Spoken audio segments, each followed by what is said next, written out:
Hello, I'm Fernando Garci Crespo from Voting for Change, and today we have Terry Dance Bennink as our guest. Terry is very involved in our current electoral reform referendum. She used to be the co-chair of Fair Vote Canada Victoria chapter, and now is the vice chair. Is that correct? I'm on the board of... Among the board of PR4 BC. So today we actually wanted to talk about a topic that I find particularly intriguing, which is how the United Church came to support PR and how we are finding support from many groups that I personally, coming from a Catholic country, wouldn't think that the church would push for a justice and fairness issue. So I'm fairly personally very interested in hearing that. But first, let us hear a little bit more about you. How did you come to be involved in ProRep? Well, in terms of ProRep, I guess it partly relates to my work at Esquimalt United on the justice team there. You know, we've been really active around issues like First Nations rights, pipelines, tankers, Israel, Palestine, you name it. And I think our team, after a few years, just realized that there was a deeper problem. Like, all these issues were about basic rights of different people, but the obstacle was our voting system, because right now we have a system where a party with a minority of popular support can have all the power. So it means that a lot of voices aren't heard. So if I really care about the issue of Kinder Morgan and you end up with a government that is not representing that view, it's a problem. So we concluded that really we needed to look at the issue of democracy and ensuring greater diversity in how our voting system is structured. Yeah. So you went into as a delegate into the United Church, the conference, the BC conference, and then you passed a motion almost unanimously to support the ProRep in the referendum. How did that come to happen? How did you come to get it unanimously passed? Like, it was a great moment. Yeah. And I mean, the process was that I had approached about a half a dozen ministers in different churches all across BC, rural, small towns, as well as urban. And we had put together a motion. We got some local presbyteries to endorse it, went to the conference. I think it helped that the national level of the United Church had already endorsed proportional representation a few years ago during the federal process.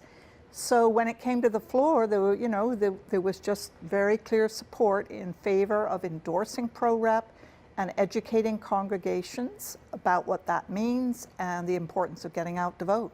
So big cheer. That's fantastic. So that's really something. And that was 450 people, so significant. So you talk about the United Church being a church believing in social justice, in justice issues and fairness, and supporting Kinder Morgan action in the Israel and Palestine conflict. Why do you think ProRep is such a social justice issue? Why do you think it's a basic justice, or you even have called it before civil rights? I'm very curious to know why. I think two big reasons. I mean, fundamentally, we follow a man called Jesus Christ. Yes. And he was all about fighting, sometimes fighting, but certainly advocating for the poor, for people who didn't have a voice, for the outcasts, the disenfranchised. So that's our tradition, that's our ethic, and we're steeped in that. And so when you come to look at our voting system, when 60% of people who vote, their votes aren't counted, that is a justice issue. That is fundamentally wrong. And when you end up with governments that are controlled by wealthy, entrenched elites, we now realize that that's a huge problem. Because all the justice issues we care about, unless we've got people in the legislature who share our values, at least some people in the legislature who share our values, we're going to be blocked. And I think at the conference, what helped was our preamble to the motion, which talked about ProRep being fair. It talked about it leading to greater diversity and a more inclusive table, better policies, for voters in terms of, be it the economy or quality of life or whatever. Those countries that use it, they score higher. Greater voter turnout, that's important, especially for people like you, younger, right, who are so cynical and like, what's the point in voting? Yes. And I think the other thing that we really love is that pro-rep countries show a greater spirit of cooperation and compromise. And that's a way of being that as a Christian we value, you know, rather than the lies and the manipulation and absolutely discouraging that. As a follow-up question, because when I immigrated here, I was very surprised to find these United Churches supporting candidates and campaigns that I worked for, where in Mexico, people who would be, the majority of Christian people are Catholic, would be absolutely against anything that I had to say. So why do you think so many other organizations stand by the side of the status quo if, as you said, and as when I went to Sunday school, I always thought, you know, Jesus stands in the progressive side, in the compassionate side. Yeah. Why do you think there's such a divide between what many other organizations and many politicians who are against pro-rep, who call themselves Christian, in comparison to United Church? Do you? Yeah. I think it's a problem that has existed for millennia. Yeah. You know, the original founder, the spirit, gets watered down, the powers that be, the economic interests subvert the true meaning, and I think that we've seen that happen, and there's certainly very conservative wings of Christianity, but in Canada we see a very, very progressive side, you know, and I'm so proud. Really proud of the United Church and other faith traditions. You know, we're talking to the Catholics and to other faith traditions. And what do the Catholics think? As I'm a Catholic, I'm very curious. We're just about to make those overtures now. So you know, that's very interesting. And so the United States, the United Church supports pro-rep, and are they going to take any steps forward to endorse it? Are they going to have a proponent status, or? Yeah. No, they won't be a proponent, and they're not going to be a third-party advertiser, but they will communicate directly with their members. There's a press release going out. There's an op-ed that we hope to get in all the mainstream media that will be co-signed with Vote PRBC, the proponent group. We're going to be writing letters to the editor.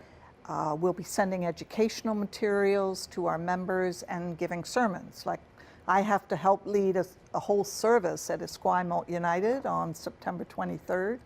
And we're going to choose what ice cream to serve at the next church social using first past the post followed by pro-rep.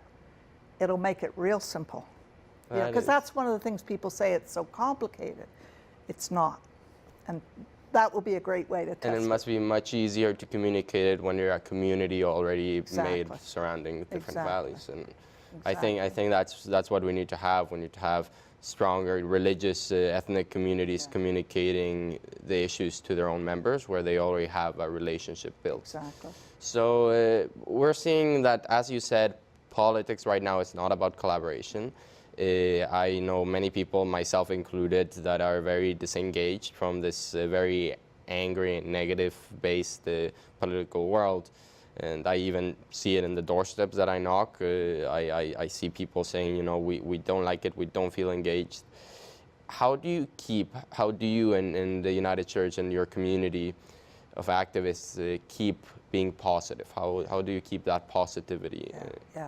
It's a really good question.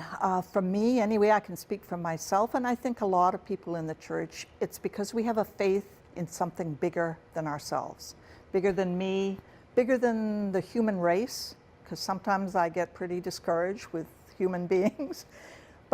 And I mean, I call it God, it could be love, it could be a higher power. It's something that goes beyond our species, and that I believe we can call on and can help us move forward in a very positive way. And I guess the other thing that helps me is I look at history and I remind myself there has been progress. Like when I think about democracy, where did that come from? I mean, the Greeks first raised it for men. Only men had to vote, citizens. Then you had feudalism, and then the landowners got a piece of the action. And then you had you know, the French Revolution that overthrew the monarchies and gave a voice and a vote to people, but women were excluded and First Nations and blacks, but now we have the vote. So it's been broadening. The problem has been that we have the vote, but if it doesn't count, it's not meaningless, not meaningful. Yes. And that's why I say it's a justice and a civil rights issue. Well, yeah, as you said, you know, historically we have been progressing towards a more democratic society, and it almost seems like we put a pause on our electoral system at 1600 and we didn't let it go. That's exactly And it. it's really fascinating to see, as Martin Luther King and many other religious and social justice leaders have said, you know, the moral arc bends towards justice. That's a great quote. And it really seems that way in this referendum, when we're seeing sides that collaborate together that didn't collaborate before, and it's really hopeful. And I completely agree that that we must trust that there's something that keeps us connected, whether religious or not. It's very hopeful to see that communities are sticking together. And there's a lot at stake. I mean, 3 years absolutely. from now, BC goes to the polls again. Do we want a Doug Ford? So I think this is a crucial opportunity for us to be, you know, to embrace a true democracy and to help lead BC. I mean, Canada. If BC brings this in, that will do a lot for the whole country, I think. Well, thank you so much for coming in as a guest. This is Terry Dance Bennink, and I'm Fernando Garci Crespo. Thank you so much for watching Voting for Change.